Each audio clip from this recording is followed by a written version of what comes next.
When, almost 3 decades ago, the great composer Stephen Sondheim made a murderous villain of English popular fiction the central figure in a musical, the reaction was, well, mixed. Sweeney Todd, the demon barber of Fleet Street, was a big hit in New York, less so in London. Nonetheless, over the years, it's won many devoted fans, among them myself and, perhaps more significantly, Tim Burton, who found a show steeped in gore and the Grand Guignol tradition very much to his taste. And now he's a very big cheese in the film business. The director has adapted the musical for the screen, casting his regular leading man Johnny Depp as the bloodthirsty barber with a taste for cutting more than just hair. No similarities to Edward Scissorhands here.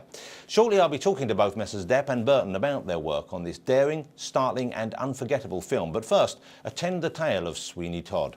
15 years after he was transported to Australia for a crime he didn't commit, Todd returns to London to find his dreams of rebuilding his family life in ruins. So, consumed by hatred for the men who wronged him, he goes back into business above the dismal pie shop run by Helena Bonham Carter's Mrs. Lovett.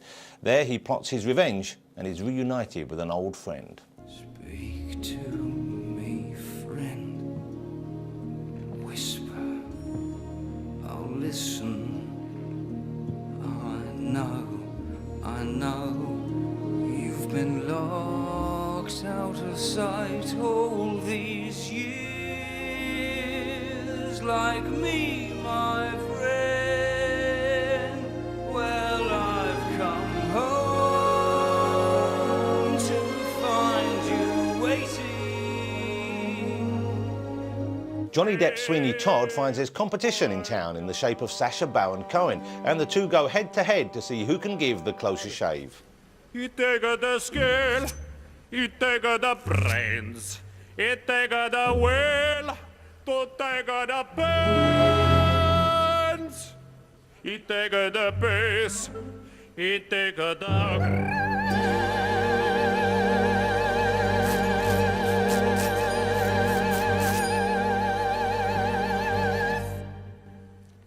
The winner is Todd. When Baron Cohen blackmails him about his past, Depp's cutthroat razor sees him off. More murders quickly follow, and soon Bonham Carter's making mincemeat out of everyone. What is that? It's priest, have a little priest. Is it really good? So it's too good, at least. Then again, they don't commit sins of the flesh, so it's pretty fresh. Awful lot of fat. Only where it's at. Haven't you got poet or something like that? No, you see, the trouble with poet is how do you know it's deceased? Try the priest. Depp wants revenge on one man in particular, the judge who ruined his life and now plans to marry his daughter. Alan Rickman plays this villain and says entering the world of Tim Burton was something completely different. Well, it's a sort of a mixture of a dream and a nightmare. You can sort of, when you watch him on the set, you can see it's somebody where pictures are flashing in front of his eyes at about 1,000 frames a second, and he's waiting for the one he wants to seize hold of. So it's a personal vision, but it's not softened or diluted, and he's honest to the material. Bonham Carter may be Tim Burton's other half, but she still had to join a long line of actresses auditioning for a part she was desperate to play. It might look as if, Tim was like lying there one morning and say, oh, I wonder who, you can play Mrs. Lovett. Oh, do you want to, Yeah, that'd be nice.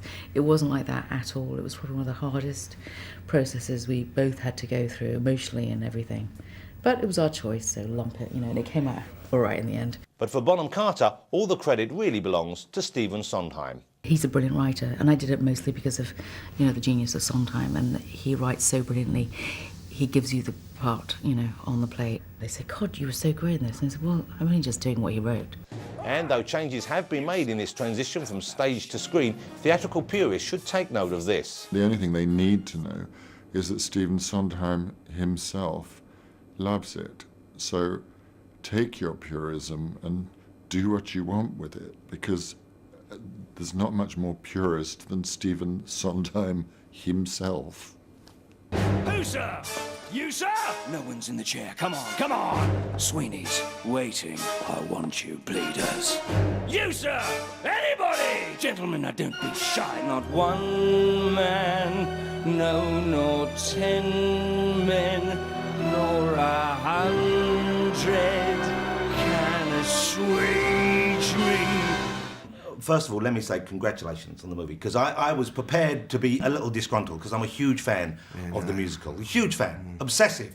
Seen it so many times.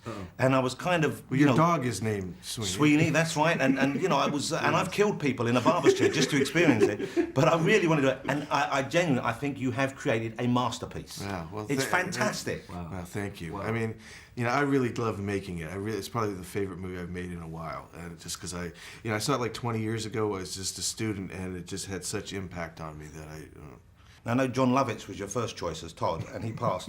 You wound up with... Well, the natural order of things would be to go to me. Always it goes to you after Lovitz, I believe. But you sing, it's your voice on screen. I'm afraid so, yeah. No, it's great. I think you're channeling David Bowie at certain times in the movie. Somebody else said that. There's a certain Anthony Newley quality as well in there. You, sir!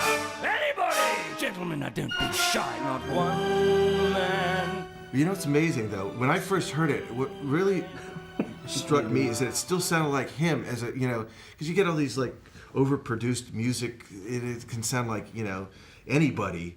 But I was, because it's like, you know, as you know, it's a hard musical to make, and that most of the actors are not singers, you know, I was very impressed by it.